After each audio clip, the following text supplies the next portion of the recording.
Il est 18 h, bonsoir à tous, voici les principales informations du jour.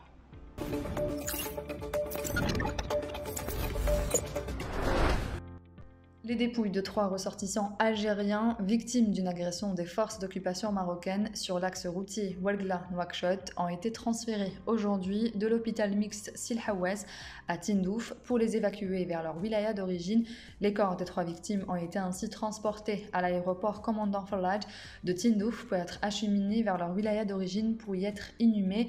Les 3 ressortissants algériens avaient été assassinés dans un bombardement barbare de leur camion alors qu'ils faisaient la liaison Nouakchott-Ouelgla dans un mouvement naturel d'échanges commerciaux entre les peuples de la région. La Cour de justice de Blida a acquitté ce dimanche l'ancien directeur général de la Sûreté nationale DGSN, Abdelghani Hamel, et l'ancien chef de sûreté de la wilaya d'Alger, Nourdine Belachdi, dans l'affaire d'abus de fonction. Il s'agit du verdict définitif après l'appel introduit auprès de la Cour suprême qui a accordé le pouvoir en cassation et renvoyé l'affaire auprès de la Cour de Blida. Le parquet général près la Cour de Blida a requis dimanche une peine de 7 ans de prison ferme contre les 2 accusés, assortie d'une amende de 500 000 dinars et subsidiairement la confirmation de la précédente peine en appel, les condamnant à une peine de 4 ans de prison ferme assortie d'une amende de 100 000 dinars chacun. Les 3 cargos algériens bloqués au port de certains pays de la rive nord de la Méditerranée sont pris en charge pour appareiller le plus tôt possible. C'est ce qu'a affirmé ce dimanche à Alger le directeur général de la compagnie nationale algérienne de navigation CNANMED, Nourdine Koudil. En effet, Koudil a indiqué que les contrôles des navires dans les ports est une activité courante. Il s'agit d'une activité routinière de toutes les compagnies du monde, donc il est tout à fait normal que nos navires soient contrôlés aussi et d'une manière minutieuse. On trouve de temps en temps quelques défaillances, mais sans grande importance. Il a tout de même reconnu un retard de paiement des employés, en citant notamment le cas de la CNAN Nord, en soulignant toutefois que cette histoire est aussi très exagérée dans le sens où toutes les compagnies à l'échelle internationale traversent, à cause de la pandémie du Covid-19, des crises d'ordre financier et ont du mal à payer leurs employés.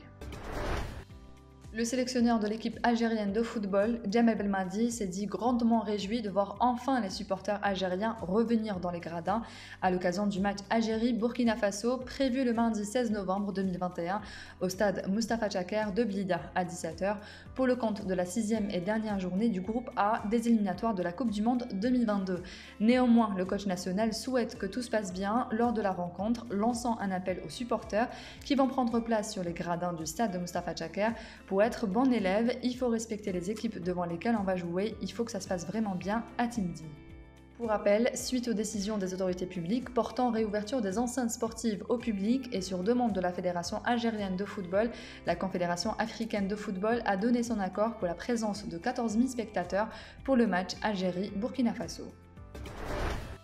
De fortes pluies orageuses affecteront plusieurs wilayas de l'Est et du centre du pays à partir de ce dimanche jusqu'à demain lundi. Selon un bulletin météorologique spécial, les wilayas de Boumeldes, Tizi Ouzou, Béjaïa, Djidjel, Skikda, Buela, Sétif et Bojouarij sont placés en vigilance orange. La quantité de pluie estimée durant la validité de ce BMS devrait varier entre 20 et 40 mm avec des rafales de vent sous orage, ajoute le bulletin.